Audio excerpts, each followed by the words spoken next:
Why gender matters for effective adaptation to climate change. The impacts of climate change, including seasonal changes, sea level rise, and extreme weather events, are already affecting people's lives in both subtle and devastating ways. Adaptation to climate change is the process of building the resilience of communities, ecosystems, and economies to these impacts. It requires action at all levels, from individuals, governments, and the international community.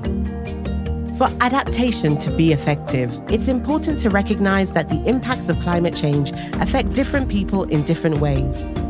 How they are affected depends on where they live and how they earn their livelihoods. In many contexts, it also depends on their gender. Women, men, and non-binary people often play different roles in their households and communities. They also have different access to resources and opportunities. These differences influence their vulnerability to climate risks, as well as their capacity to prepare for and manage the impacts.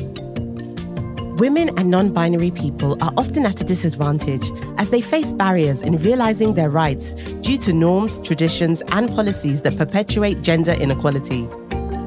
Other forms of discrimination, for example, based on race, being indigenous, or having a disability, also play a role in making some people more vulnerable than others to the same climate impacts.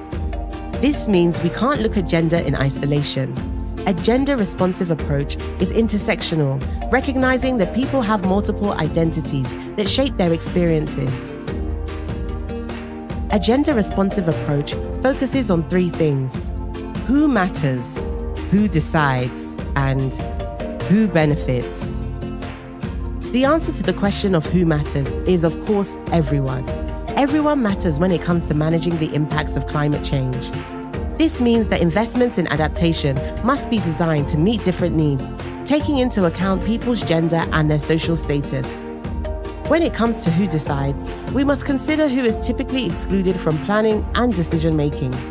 A gender-responsive approach brings diverse voices to the table, recognizing the value of their knowledge and their potential as agents of change. Without careful attention to gender and social dynamics, there is a risk that adaptation investments actually reinforce existing inequalities in wealth and power structures, rather than benefiting the most vulnerable people. Adaptation is effective when it is equitable, providing opportunities and benefits for all people. Governments, private sector actors, civil society organizations, and communities around the world are ramping up efforts to respond to the impacts of climate change. We have an opportunity to ensure that these efforts also generate progress towards gender equality. To make this happen, we need a gender-responsive approach to adaptation. This is the only way we can build families, communities, and societies that are resilient to the impacts of climate change.